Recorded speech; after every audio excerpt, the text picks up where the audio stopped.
All right, guys, welcome back to Rick Shiels Golf Show podcast, everybody. How are you, Guy? I was feeling all right, so you just said that then. I feel very energetic. This is my second coffee of the day. That might have something to do with it. Wow. I feel excited. I feel that, you know what? You know why I'm excited? We released a banger of a video Friday. It's done really, really nicely. It was an idea that was born from us sat on a sofa last week. We thought the idea Tuesday. Where's this going? We filmed it Wednesday. We edited it Sounds like a rubbish Thursday, Craig David song. We released the video on Friday, and we weren't making love by Sunday. No, the video was. But yeah, no, after I think a really good weekend, just to let you know, I went to the United match. Yep. I now follow them home and away. Of course you do. When they're winning, you become a fan. I was there on Monday against Everton. I was there against Crystal Palace on Sunday. How are the prawn sandwiches? Because you weren't there in the Stratford End way with the hardcore. I had a... Did you wear a suit? There's a dress code for that gosh. way. And I had a wonderful sirloin steak, which I just managed to squeeze in before kick-off time. Yeah. Before the football started. The soccer ball. Yeah, I was very much in the nice seats. I took my little boy, Jude. He's only experienced football so far through this lifestyle. Have I totally ruined him? I heard that there was people who recognised you because obviously they watched the videos and you were sat there with the prawn sandwich going, go, go, men in red, kick the ball in that net, go, go, score a goal, we are the champion team. That's what you were doing apparently. Something like that. Yeah, that's what I thought. I must admit, though, I was sat around a lot of people who you could tell it was their first ever football match. Yeah. You know, when you've got people saying, who is that number 8? He looks pretty good at him. And someone next to him saying it's Bruno Fernandes. Yeah. I'm like, oh, jeez, wow. I'm probably sat in the wrong end. Anyway, good win. And then they got that fan who sat in the cut. You were sat there trying to, like, you know what you're doing, going, bring on Cantona. Come on, we need to attack. He's not even started David Beckham. What's going on? Fergie's got no clue anymore. This is scandalous. But no, it was a good match. Taking my boy, good win. Back up into third place now. We're absolutely flying. Thank you. So yeah, that's me now. That's my life. I follow them. Fan? Literally, I might even go to Newcastle away on Wednesday. Yeah, very good. Well, you know, to be fair though, I've always said that for me as a football fan, I'm a Liverpool fan. We're battling you for top 4. I do definitely get more into it when they're playing well. It's just a fact of life. It's no question about it. And even just chatting to the waiting on staff in the suite. The peasants, did you call them? No, the waiting on staff. They were saying how much now it is much more harder to get tickets because people actually want to watch United again. Well, anyway. Football is a game of emotions and ups and downs, isn't it? It's a game where you can be winning 1 minute and have that adulation, and the next minute it's all dropped and you've lost the 3 points and you feel like crying. Well, nobody knows that feeling better this Monday morning than Shane Lowry. What a bizarre end to his tournament. What an absolute... This is why golf can be the cruelest game in the world. So, looking at the leaderboard, I'll be honest with you, even before the golf started, I looked at the leaderboard and went, just give it to Shane Lowry now. Because look at experience up there. There wasn't really many big names challenging him at all. After winning the Open in your good years, 2019, you look at that and you think, there's no way Shane Lowry is going to lose this tournament.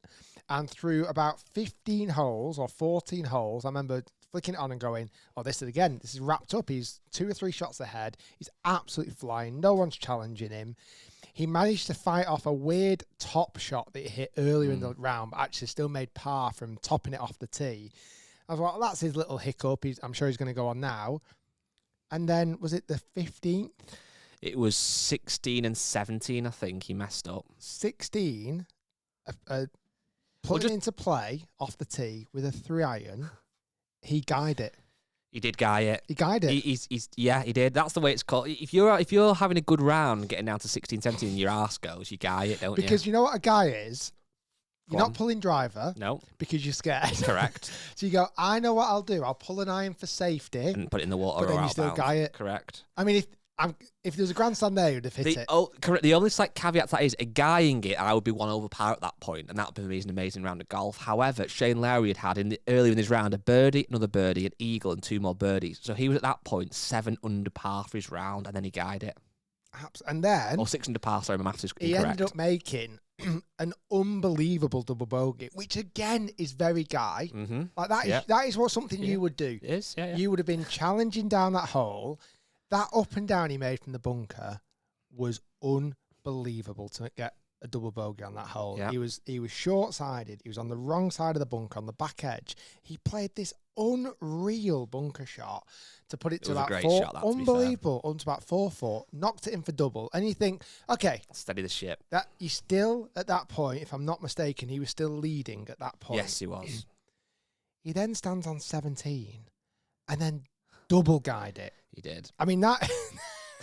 Now, this is the bear trap. This is at PJ National, and famously, the 16th, 17th, and 18th, or 15th, 16th, 17th, is the bear trap, the 3 hardest holes potentially on the PJ Tour. But his tee shot on the par 3 17th, it was almost so bad, it almost found dry land on the right side of the lake. Yeah. I mean, it was almost a shank. He then had to take a penalty drop. He knocked it on the green, 2-putted for another double bogey. He went double on 16 and 17. He ended up just parring the last hole, the 18th, to lose by 2. Yeah. And he was devastated. And his post-round interview... Brutal. It was brutal, but I loved how honest it was. You've got to be. I loved how honest it was, because he talked about how his little girl, who's 4 years old... was there behind the green, and all he was thinking about all day was winning it for his little girl. If I'm not mistaken, I think it might be called Ivy. I think he's got an Ivy and an Iris, potentially. Anyway, little girl behind the green, and that must have been really, really difficult for him yesterday. And like I say, that he's going to be licking his wounds today. Absolutely. I mean, I'm going to butcher his surname now. I've been trying to rehearse this all weekend. But Nico Echeverria, so I think it's my best attempt at that. Love that. He obviously won the tournament, and his shot on 17 was almost in the juice, in the drink, but he managed to just land it on the green and sink the birdie putt, and obviously ended up winning by 1, if I'm not mistaken. He has now won by 2. Won by 2, sorry. He has now won 3 times on the PJ Tour, which is not a bad result to have. And I think with these kind of events, when you are obviously, naturally as we are, kind of looking at the Europeans to win and cheering on an Irish player like Shane Lowry, we talk more about his kind of demise, if you like, over the last few holes and, not getting it across the line. But well done to Nico on his win. He had a final round of 66. But yeah, that just shows you how brutal golf can be, and how those 2 guys that evening will be driving home or driving back to the hotel, whatever they're doing, and one of them will be filled with absolute elation and excitement and success and great feelings, and one of them will be driving home thoroughly disappointed. Genuine question right now, and I'm going to throw this back all the way to 1999. You win a tournament, okay? Mm-hmm. Is there a part of you that really wants to outright win a tournament by playing great and beating everybody, rather than somebody slipping up and you just being the last player remaining? So I'm going to use, obviously, Paul Lawrie as an example of that. Mm-hmm. When John van der Velde messed up at Carnoustie in 1999. And that must be a weird feeling. And also, even like Danny Willett at the Masters when he won, it took Jordan Spieth to mess it up. And there's countless stories of this. How would you deep down feel? Does it always have a little bit of a weird cloud above it that you've won a major tournament because of potentially the demise of somebody else? It's very hard to say, because ultimately, as a sports person, for them, the thing that means more than anything is winning. And a lot of athletes, maybe not so much in golf where it's seen as, winning at all costs in other sports, but in football or, boxing, it's just about getting that win and getting your hands on the belt or the trophy, whatever it might be. I think in golf, it's not quite like that. However, they're still getting their hands on the claret jug in Paul Lawrie's case, and you could argue, well, it's not his fault Van der Velde messed up and felt the pressure, so he still won it. The only thing I suppose would feel different is if you finish the round while leaders have still got 4 holes to play and you have a decent number. You've still done it, of course you have. and then those players fall away. But that's different to going out there knowing you've got the lead and holding on to it. So I suppose for your own development, your own career development, there's probably nothing better and more satisfying than going out on a Sunday with the lead, holding your nerve, playing well, and maybe increasing that lead or just holding on to it and getting the trophy. So I suppose you'd rather win that way, I guess. But realistically, if you win an event like that, you've still won the event. So I don't know, it's a tough one. I suppose someone that's won a lot of events like Rory or Scotty, they would probably say the favourite wins are by going out and just winning it and dominating. Because you dream as a kid to hold that putt on the last hole. Yeah. Like you dream, like I've got this 6-footer to win the Open or the Masters or whatever. And you can imagine the person you're playing with is your nearest competitor. Yet in certain situations, it doesn't happen loads and loads, but somebody who is 3 or 4 groups ahead can go out and have an absolute blinding round. Everyone behind him doesn't do quite as well. And that winning putt actually gets held in very different circumstances. Yeah, I mean, the other angle you could say, though, is, I mean, obviously, you recently filmed with Cam Smith, who won the 2022 Open at St Andrews, and that'll be how I'm sure for the rest of his life his career is defined, because what a win that was, the 150th Open. He had a final round 64 to win by 1, but then win by 2 over Rory, who had a final round 70, who really kind of threw it away. That wasn't quite as much of obviously a blow up as like a Jean van der Velde story. But I don't think Cameron Smith would almost think, I wish Rory had, I don't know. He went out and shot a 64 and Rory shot a 70 and he still won. So, yeah, I'm more hard. Thinking, I don't think anyone sees that as a blow up, do they, from Rory? But like, say, Jean van der Velde, or when Justin Thomas. You're thinking of, don't tell me, the USPGA. He was the live guy who I was going to say it. Mito Pereira. Who's actually just retired from professional golf. That was a real blow up as well. Like, he literally had the lead on the last hole and blew it into the water. I mean, that was one of the yippiest swings I've ever seen from a professional golfer.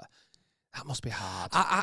It must be hard for him. I suppose, though, it's weird because even though one person's blown it, you've still gone out and had a great final round on the Sunday. You must have done to be in contention, then win it. You've still beat 150 odd other guys. So I think it's just kind of destiny, if you want to look at that. It's just, well, that person didn't have in that instance the minerals to do it, and I did. But like I said, I'd rather go out and win it knowing, for your own career development. I mean, having said that, if Lee Westwood went out and won the Open this year at Royal Birkdale and Rory was leading but had a tribble down the last, I don't think Lee Westwood will care because he's got his hands on the claret jug and won an Open Championship, which will finish off his career. But I suppose when you're a younger player, you're going to get probably more experience and learn more and value it more by going out and winning and being in the lead, because that proves you can do it. The other one that comes to mind is Stuart Sink. Yeah, Tom Watson. When he won the Open at Turnberry against Tom Watson, I don't know. It's these ones that you think, yeah, you've won it. Of course you have. But so many things could have been different. But obviously, anything can be different. You could argue, well, it's not quite the same extent. It's very rare. Look, it does happen where somebody is leading after round 1 and wins the tournament. So there's always somebody that had the best opening round that somehow lets it slip. So there's always someone that's going to blow it up. It's just hard to have 4 fantastic rounds of golf. Well, even Scotty Scheffler's struggling with that at the minute, isn't he? He's having bad Thursdays and then having good Friday, Saturday, Sundays. There was 2 home winners as well in South Africa. There was 2 events. There was the DP World Tour in South Africa, and Casey Jarvis, who looked like a very exciting player. And the way he played the last hole, balls of mineral, he kind of semi-topped it off the last hole and then played a very, very aggressive shot onto a green, which was full of water. He managed to land it on the green and then rolled it up to within, 3 inches, marked it, walked away, had a bit of a breather, let everyone else finish, and then obviously he won a home event for him. And then also in New Zealand, it was New Zealand Open as well. Daniel Hiller took the victory there, won 2-shot lead over Lucas Herbert. But for Lucas, obviously the live player, he actually qualified for the Open because of that second place finish as well. I think that's because Daniel already qualified. That's right. You are right. Yeah. So Lucas Herbert's now got into the Open as well, which is great for him because he's been playing some fantastic golf. What was also interesting, just taking it back to South Africa for a moment, Eddie Pepperell came in 5th place, solo 5th. said to you before, I'm a big fan of, not that we want to push other podcasts too much, but I am a big fan of Eddie Pepperell's golf podcast, The Chipping Forecast. So I do keep an eye on his results. And he had a final round of 64 to finish in 5th place, which gets him $53,000 euros. And he's got his tour card this year, and that's a great finish for him and really positive. So well done to him as well. Great to see back him in form. So yeah, it was good. Finally, talking about a player who has hit a bit of form over the last few events. Obviously, there's been a lot of media coverage around him. Brooks Koepka on the PGA Tour ended up finishing tied 9th, which is his highest finish so far since getting back on the PGA Tour. It'll be interesting to see how he works from there. I mean, I must admit, it wasn't the strongest field ever on the PGA Tour this week. Next week is the Arnold Palmer Invitational, Hill, isn't it? So I think that'll be a more of a fair test to see how his game is coping back on the PGA Tour. I don't think he's in it next week, is he? Oh. I don't think he's in any of the signature events. Was that one of the criteria? I don't believe he's in the signature events, so he won't be playing. Oh, there you go. He'll be having a week off. He could jump back onto Live Golf and head to Hong Kong. He could do. He won't, but he could. Hong Kong Live Golf is this week, and then followed by Singapore. I'm actually not going to Hong Kong. It's one of the first events I've actually not been to. Really, really interesting golf course at Hong Kong. It's like, it feels like a proper members golf course. Like it's long, it's challenging, but it has kind of like quite a smaller venue vibe to it compared to some of the other places that all tour events go to, but certainly Live. I'm very interested to see what Anthony Kim does. I was going to say the same, yeah. I am very, very interested because I follow him heavily on social media. He has been, ever since winning Adelaide, him and his family went to Thailand, and they went to, God, what's the place called where they had the Icon series? The name's just slipped my mind. Something Wood.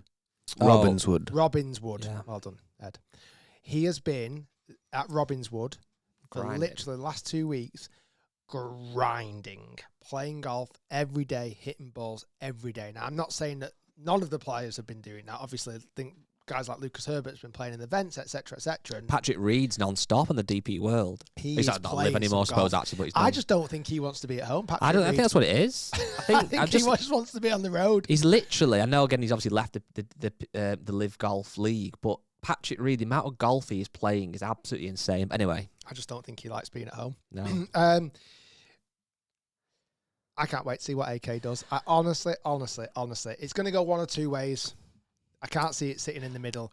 He is going to come out all guns blazing and continue his incredible form, and who knows, may just go back to back.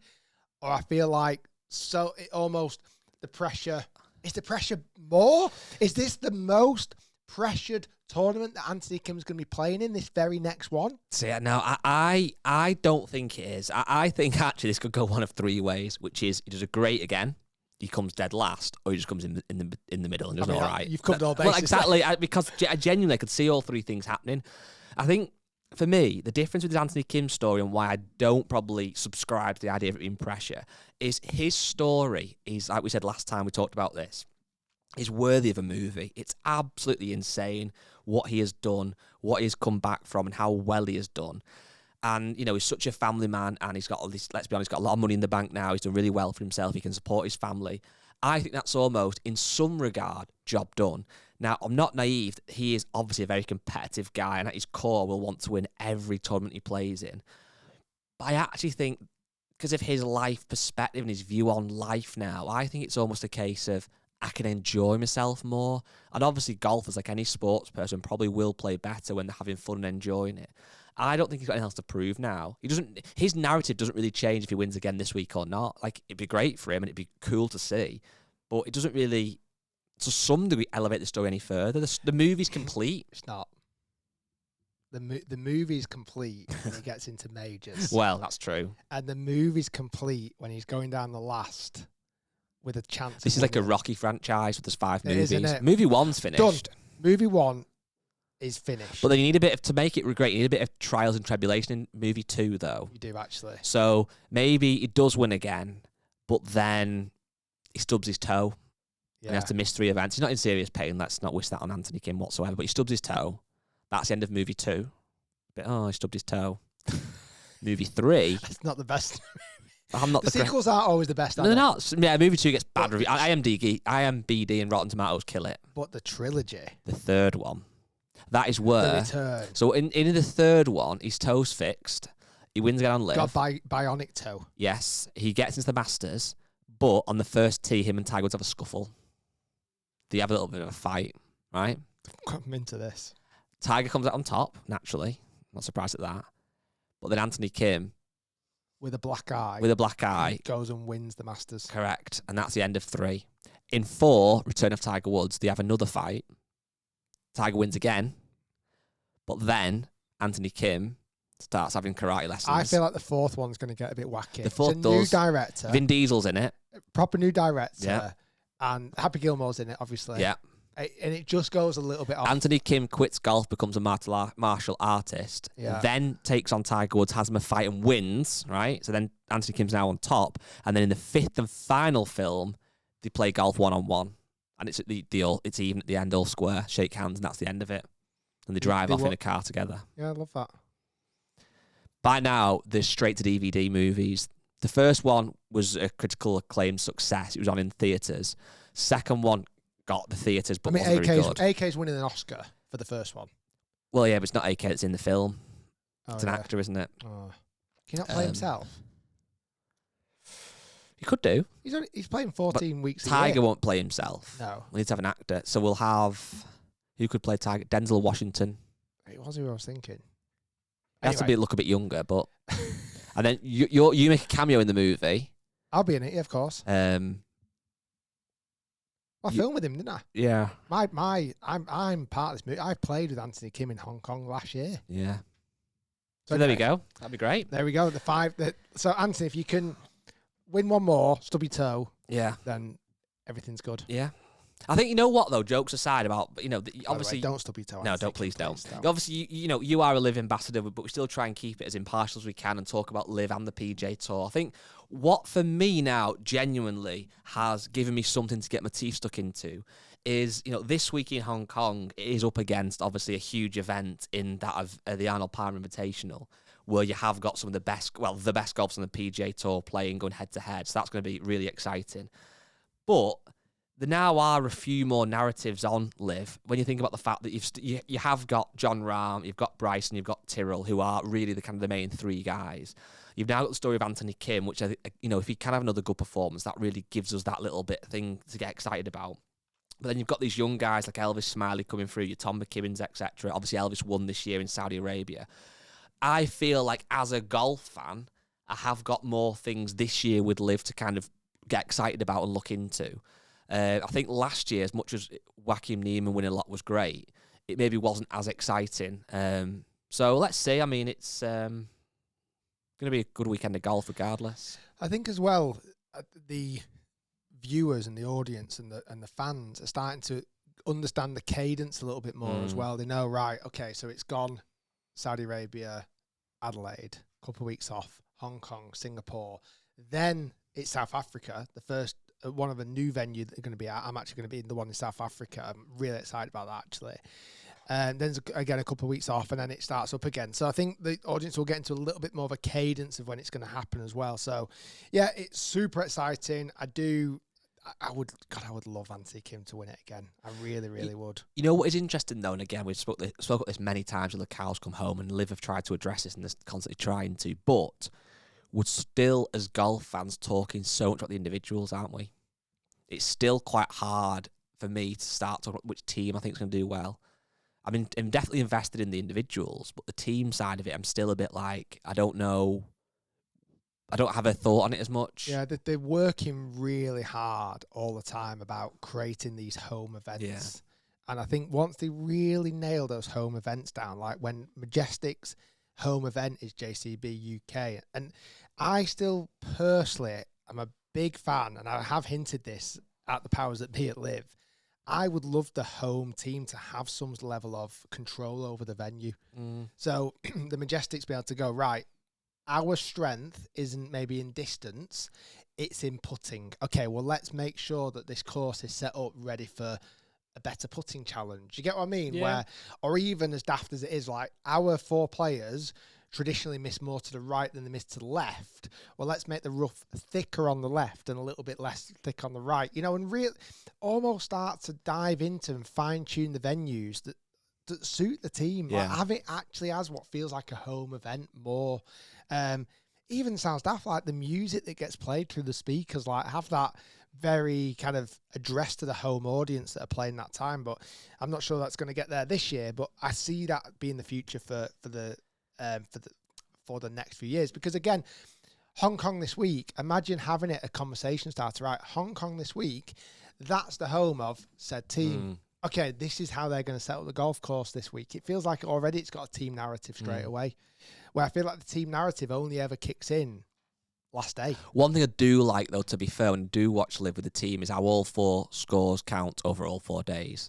Just simple, isn't it? Yeah. And you know what? I do genuinely think, I can't remember who it was that said this, you know, the Live players all have their own reason for being on the Live League, etc. But one of them did say about how, it might have even been Tom McKibben, I can't remember, I think it was, that, you know, even if they're not in contention for the main individual prize, they know that every putt they make in that final round, even if they're level par and the leader's 12 under, still goes towards their team. And you think that must genuinely be something you think about, because, you know, these guys don't want to let each other down. They want to win extra money, so they're going to hope they can hold every putt they can. Yeah, exactly. Speaking of team sports, Drive to Survive is back on Netflix. Drive to Survive? Yeah. The F1. All right. Yeah, I was going to say then. Well, it's kind of a team, isn't it? That's where the inspiration comes from. I don't know why I got really confused then. I thought, is that the golf one? Because it would work as that name, Drive wouldn't to Survive, it would, yeah. But obviously the golf one's full swing. Yeah. Is it full swing? Yeah. It's the first season where Lewis Hamilton's with Ferrari. That's exactly what I was going to say. I've just crashed. Let me turn myself on and off again. Wait, one sec with it. Hi. Yeah, Lewis Hamilton signed for Ferrari. That was interesting. But yeah, it's good. It's an easy watch. It does definitely get the casuals, which I am very much a casual with F1. I don't really watch it, but it gets me into the sport a bit more, which is good. I've kind of fallen out with F1. Yeah. Not really that bothered anymore. No, I've not got into watching it like kind of live when it's actually on, but I think having a very, very, very, very, very loose finger on the pulse with it and knowing a little bit about what's going on and who some of the drivers are, I've quite enjoyed. Other than that, I'm kind of that's me done. Well, I've been learning a lot about sport today, because today we've actually got a work experience lad in with us, Henry Roberts, who, hi Henry, you on a mic? Oh, you're right. Look at this. 14-year-old. He's on the podcast live and direct. Yeah. And Henry's been teaching me all about cricket and rugby this morning. Yeah. Mainly cricket. Apparently I need to go, is it the hundreds, did you say? Yeah, the 100. And if I was to go and watch 100s, who's my team? Who am I supporting?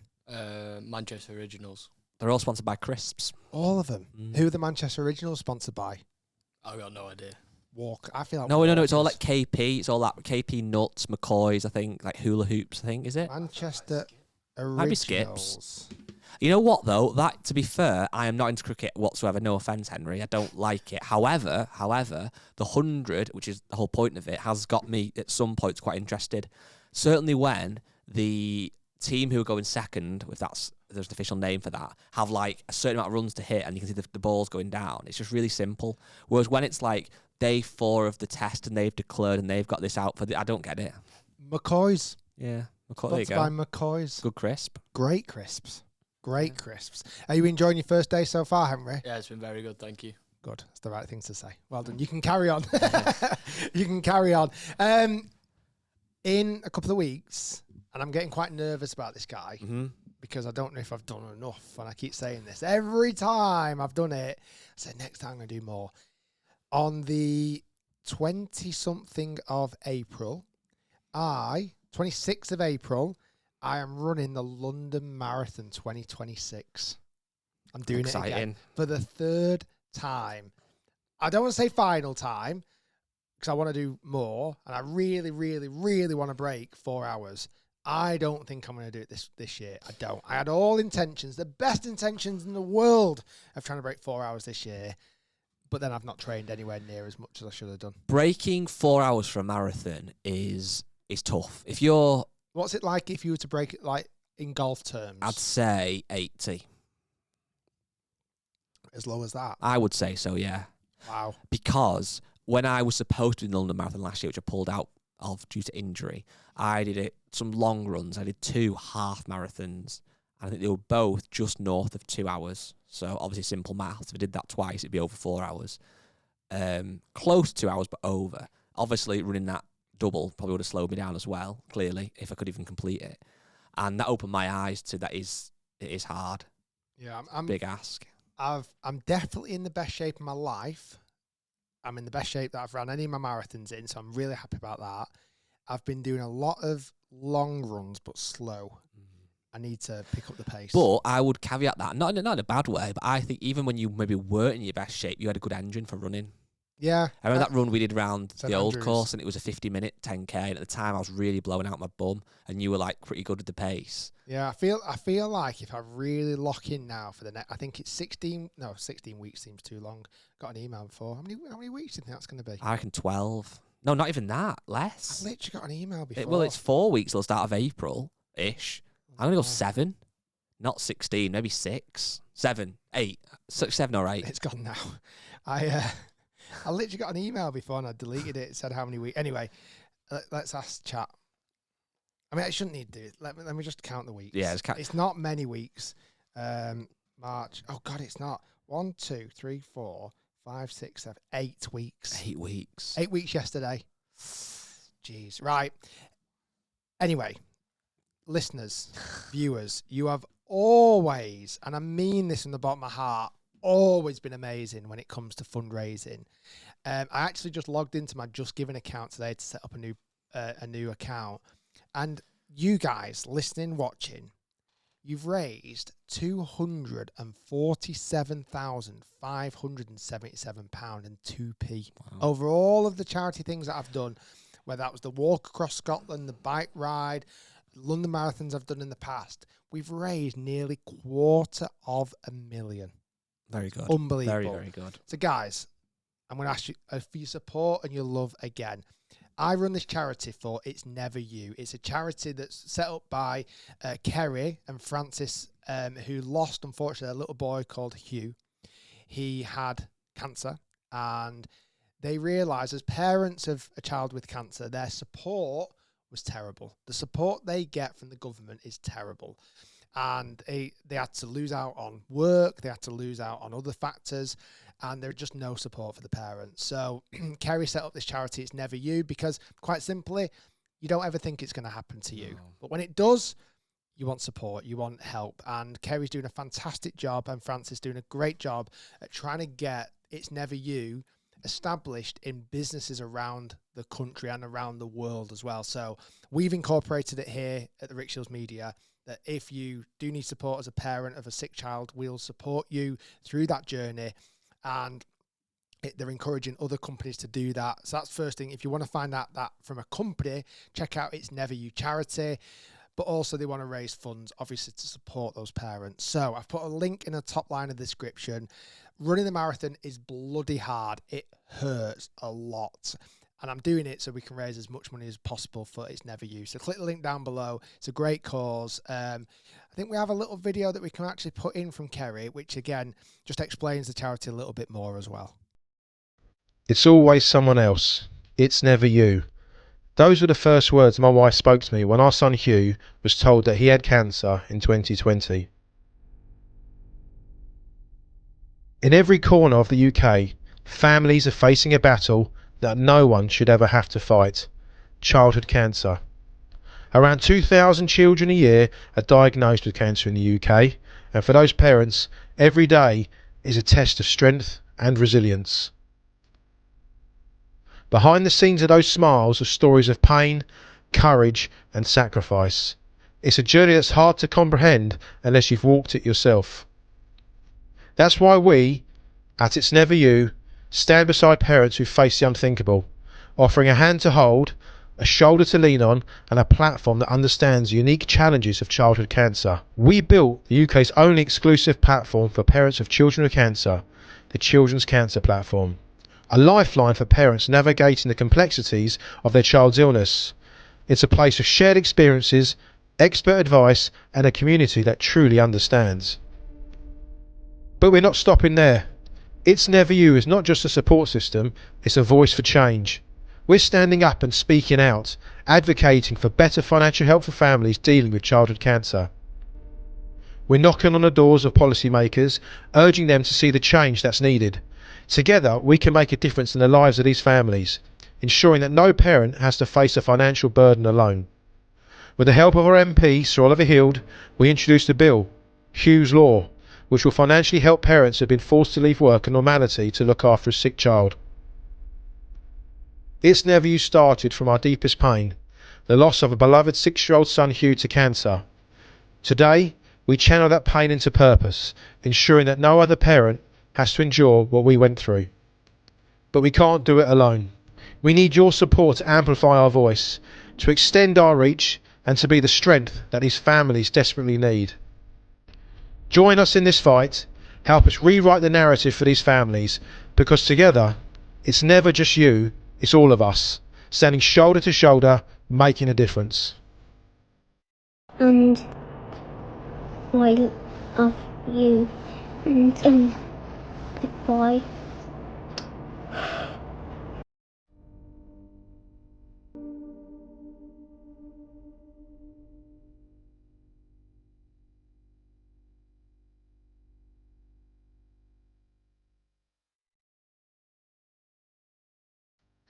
So yeah, the plan is raising as much money as we can. I can put you in for a £5 cart, guy. £5. Can I do 4.5? I'm going to take out your salary. Yeah, okay. That's fine. Yeah, of course. Exciting times. Completely changing the narrative from something that's really meaningful, really thoughtful, and a great thing. And heart goes out to Kerry and his family because the story, every time you mention it, kills me. I want a new 5 wood.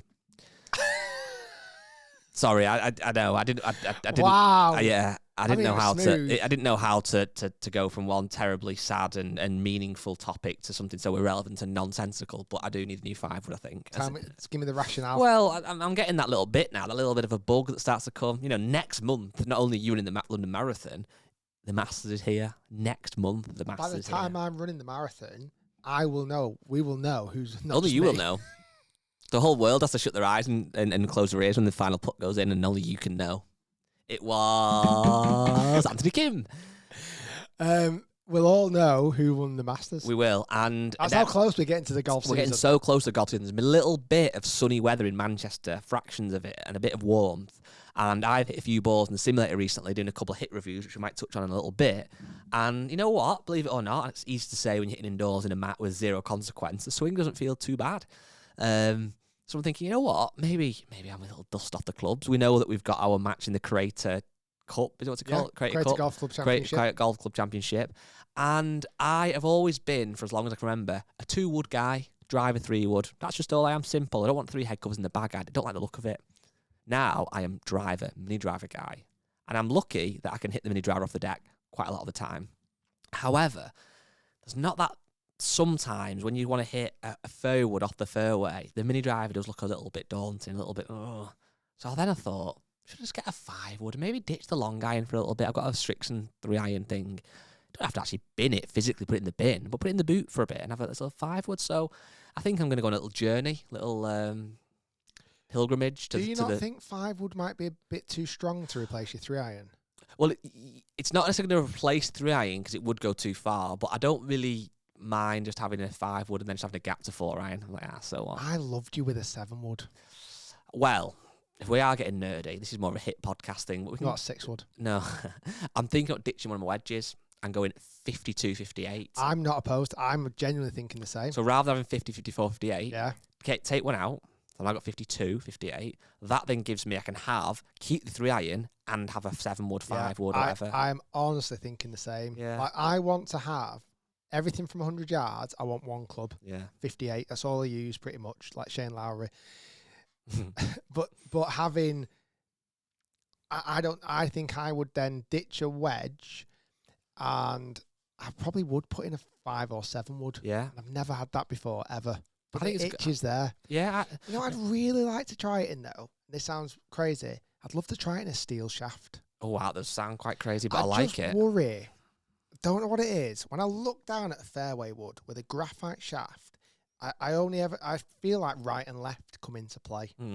With a steel shaft, I only ever feel like up and down is going to come into play. I'm either going to hit it a bit high or a bit low, but right and left isn't going to be a massive issue. And I don't know why that is. I don't know why that. Even with a long iron, when I've had long irons... I know what you mean about that, to be fair. When I've had a 2-iron or a 3-iron in a graphite shaft, I look down at it and just think... You can go off the planet more, left and right can come into play here.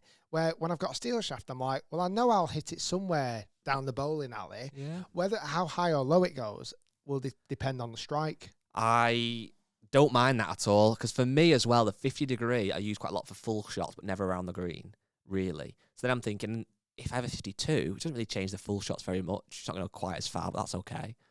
So that might be the future. Well, first off, the first Crater Golf Club Championship matches start in April. Wow. And the first round will be from mid-April to mid-May. So that's when we've got to be ready. That is when we've got to be all guns blazing, because we are winning this bad boy. I'd like to do all right. If you've not entered the Crater Golf Club just yet, there's a camera. If you've not created entered, there is still time. The entry ends middle of April. We've had an unbelievable amount of people sign up, but if you do want to get signed up, you and a partner, it's £150. You get to play across loads of different rounds.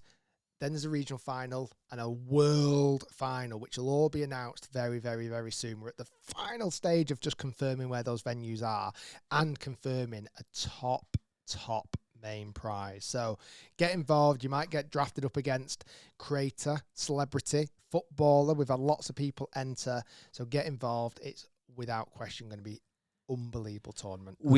I don't want you to get FOMO if you've not entered. It will be very exciting. I'm looking forward to playing a bit of golf and having something to play for. You and me on a team, we could be dangerous. We could be. I mean, we could get beat in the first round, but... The good thing is, if you get beat on a first round, there is a loser's bracket, which you can get back in the tournament. Yeah. But you have to wear a hat that says loser on the front. All the way through. Yeah. We've had some great questions on Facebook, as always. Also, a little bit of a plea, and I am pleading. You know, you've asked for some generous support for your very, very worthy cause for the London Marathon, and I hope we raise a lot of money for that. I'm going to make a plea as well with my hands in the praying position. Please feel free to rate us on Apple if you haven't done already. Apple Podcasts, we'd appreciate it. 5 stars, ideally. 4 would do. Any less than that, don't review us. We, as you may have noticed, are much more committed to the podcast now. Every Tuesday, every Friday, bang, bang, double hit, bang, bang every week. It's a lot of podcasts. Maybe too many, actually. Friday's getting a lot of love. Friday's just a vibe session. Friday is let your hair down. It's Friday. Undo the top button. Chill out. Be in the car, driving home from work. It's Friday. And just have a little bit of us chatting about golf stuff. It's great. If I say so myself. I mean, I don't listen to it. It's not that good. But it's fine. So anyway, on Facebook, yes, first of all, give us a podcast Apple review. That's more important than anything. I don't listen to it. Well, you're on it. Yeah, but it'd be weird if you then listen to it after. I used to. Back when I used to be in the clubhouse. Not anymore. Anyway, right, sorry. So, Facebook, we've had some questions. I'm going to tease this for Friday a little bit more, because we had a question off Nathan Idy, I think it is, or Edie, it's IDE, his surname. He says, is the new Titleist driver going to be better than the current GT range? And how come no reduced prices in the UK, but the USA have got $200 off? So, 2 points to discuss there. Titleist have teased that in May they are going to be launching a new driver. Very excited. It's very early for Titleist. It feels that. They're normally a September launch. I must admit, give credit to the marketing team, because all they've put in there is finally a driver that's faster than GT coming in May. It was simple. Yeah. It got to the point. A lot of their creators and sponsored athletes commented on the post with love eyes and drooly emojis and all these other things. Oh, sorry. And I think it was just a very, very clever way of just going, it's like, yeah, GT is the fastest currently out in the market. Finally, we've managed to build one that's even faster. Well, yeah, I'm excited. And when Nathan asks, is it going to be better than the current GT driver, that's all down to individuals. There'll be some people out there who hit the GT better than the new one, whatever that's going to be called. There'll be some who obviously use the new one, and most of the tour pros would want to use the new one, but some might stay in it. And in terms of the reduction in price, I have been told with Ben told on the Hit podcast a couple of weeks ago that the US are seeing $200 off. Looking on the UK, we're still charging, I don't work for these retailers, but retailers are charging about £500 still for the GT driver. So it's a bit reduced. It was, I think, $579 at one point, and that may come down. So if you are in the market for a Titleist GT driver, holding off another month or two might be a good thing to do and pick yourself up a deal. But we'll have some speculation on Friday about what we think the new driver could be like and maybe any bits we've heard on the grapevine. We've had an email. Oh, that's a really hard name to say. I think he must be Irish. By the way, just a quick one with Titleist as well. Do we think May is going to be when the general public is going to be able to get it? Because often Titleist will seed their products for a long time. That's what I think will happen. I think May will see it, and then it'll be out probably in the August. It'll be, I think May it'll start to featuring in pros bags. Yeah. And you'll start to see imagery, etc. But they control it until they feel like it's really, really ready. Then they'll allow testers, etc., like myself and Guy, to review it. And then a couple of months after, it'll come out to the general public. What I get excited about when I get to review golf clubs is the fact that, firstly, I enjoy doing it. But these brands, if you were an average golfer, which lots of people are, or worse than average, you can get sucked into hype. That's what the brands are so good at doing. There's nothing better than testing out a new driver and still smashing it out of bounds, miles right, and going, look, I could still do that. It's true, because there's so many... sadistic on you. What? It's quite sadistic. Yeah, I like it. No, because. I get your driver, terrible. Because, hear me out. When this driver comes out, let's call it the Titleist RS. Ooh. Really speedy. I like RS. Titleist RS is great. Yeah, right. It's the Titleist RS. It comes out, it looks amazing, right? It's sexy. It's expensive. You want it. Jordan Spieth's using it. All these guys are using it. Justin Thomas is using it, etc., right? Great. You then review it, and you'll review it well. You'll say, well, the pros, the cons, etc. But people watching that video will still go, oh, it does look good. Even though Rick said X, Y, and Z about it, it does look good. And you start to almost feel in your brain like, that would change my golf. That would make me the man I want to be. That would give me that extra 3 inches of height. That would make me have a six-pack. That would make me win the club championships. All the women would be flocking after me. I'd suddenly win the lottery. I'd have a Ferrari. Life would be great if I have this driver. Then you see me test it. And I might hit some good, but then smash it out of bounds, miles right, and you go, yeah, okay. It's all a myth. It's the golfer, not the golf club. What? It is. Really? Yeah. No. Unfortunately, yeah. No. Your dreams come crashing down. Don't say that, Guy. Yeah. You don't mean it. I do. So anyway, it will be good. Paul Lidderth has said, are golf club memberships becoming out of reach for the average man or woman? Very difficult question to answer, because I would say no, because there are some very exclusive, very expensive golf clubs around. But there's lots that are very welcoming and quite cheap and cheerful. So it's all down to do with what you want, I guess, isn't it, really? It's a tough question to answer. And I think golf clubs are becoming better at, there's not as many joining fees anymore. Joining fees were really, really popular years and years. You almost couldn't join a golf club without a joining fee. Now you can. There's ways to, what's the right word? Split the payment up. Yeah. There's direct debit, so you don't have to offload a lot of money straight away. There's lots of different ways that golf clubs are being more encouraging. The other big thing, again, depends on your age.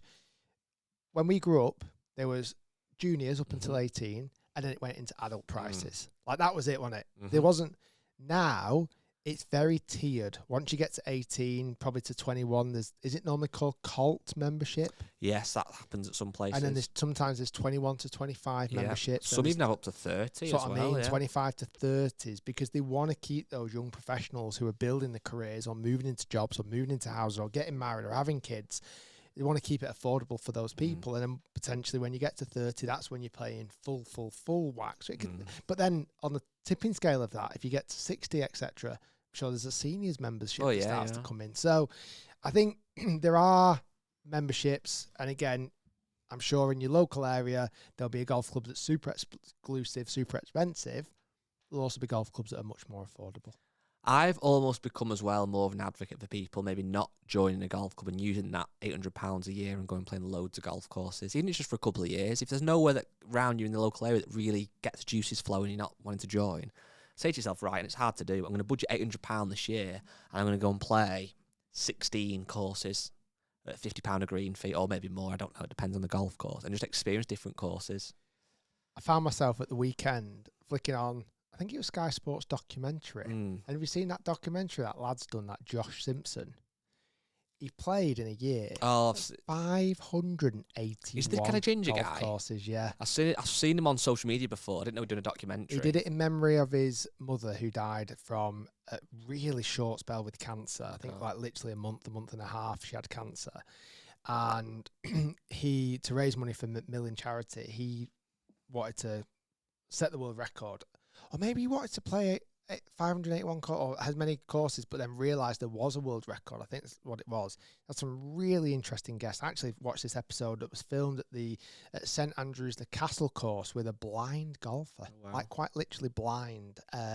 He was blind at the age of 12. God. Just a really good documentary. I actually found myself really, really enjoying it. It's not YouTubey at all. I don't think it would work on YouTube. It's a bit more slower paced, but I really found myself enjoying it a lot. So the reason why I said that, he played 581 golf courses. That must have got difficult. In a year. That's over 1.5 golf courses a day. Yeah. That's wild. Anyway. That's a lot of golf. And that, although it's in some ways you think, oh, it must have been a nice year just playing golf all the time, it must have been intense and brutal. He was just in a camper van, just going around playing all these golf courses. It's crazy. It's quite cool. Yeah. How many golf courses are there in the UK? Oh, there's a lot. There is a heck of a lot. Golf courses. It's like 1,000 plus, I think. I'd love to find out how many I've actually played. Well, there's an app I downloaded the other day. We can do it, but it takes ages, and you can't. It's so hard to remember what you've played and what you've not over the years. There's 2,600 registered golf clubs in the UK. It's crazy. That's a lot, isn't it? When you think of how much room they take up as well. Interestingly, I mean, obviously, it's size, it's land. There's roughly about 2,000 in England. There's only, and I say only, it's roughly about 600 in Scotland. I know there's size and stuff, but I don't know. Maybe I felt like the numbers would be a little bit more Scottish based. I almost would imagine 50-50, but it's obviously not the case. Yeah. I just feel like when you drive around Scotland, you see a lot of golf courses. Well, it probably is more per size, because is England? I don't know here about the size difference. I'm not a geography expert. There's around about just under 200 in Wales. Well, Anyway, very good. I think that might be time just to say goodbye. It's been a pleasure. It's been emotional. And we'll see you Friday. Well, that's the nice thing, innit? It's Friday now. It's not a week's wait. It's Friday. Henry, as part of your role, and do not mess this job up, because this could totally mess the whole of the podcast up. Would you officially like to end the podcast? Not by, don't need to speak, but press the button that ends the podcast. I got to speak as well. Okay, go on then, Henry. You can say bye to everyone. Listening. Bye-bye, everyone. Thank you for listening. There you go. That was great. That was and then smooth. can you press the end button?